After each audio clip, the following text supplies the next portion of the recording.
คุณผู้ชมคะในช่วงนี้เจ๊จะขอพาคุณผู้ชมมาที่กิจกรรมสุดหรู Wonderful Night with Superstar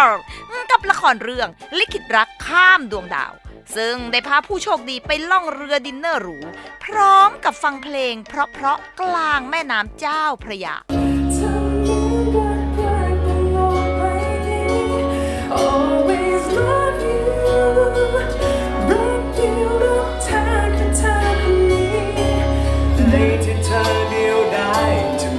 แสงทองประกายห่วงใยต่อให้เราไกลกันเท่าไรอยากให้เธอรู้ความรักที่รอเวลาไม่ว่าเราหรือช้าต้องมาสักวันซึ่งแน่นอนค่ะว่างานนี้นักแสดงในเรื่องแต่ละคนต่างก็ต้องแต่งตัวจัดเต็มอย่างแน่นอนน้องไม่ถนัดเดินอ้อมดีกว่าเดินล่างเปล่า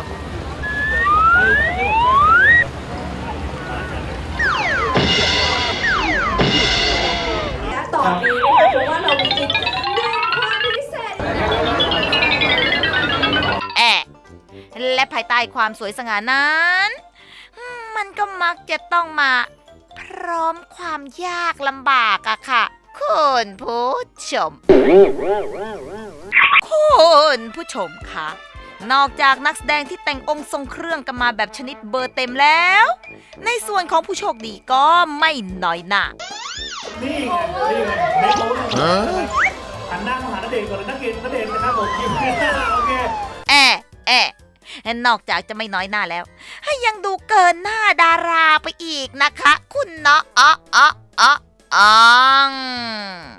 เต็มเหนียวไปเลยพี่เต็มที่ไปเลยเธอ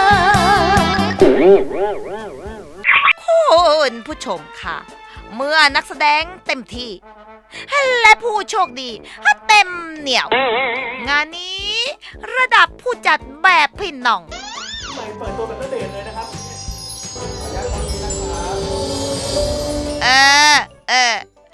ก็ไม่ยอมกันเลยนะคะคุณพี่หนูไม่ยอมหนูไม่ยอมหนูไม่ยอม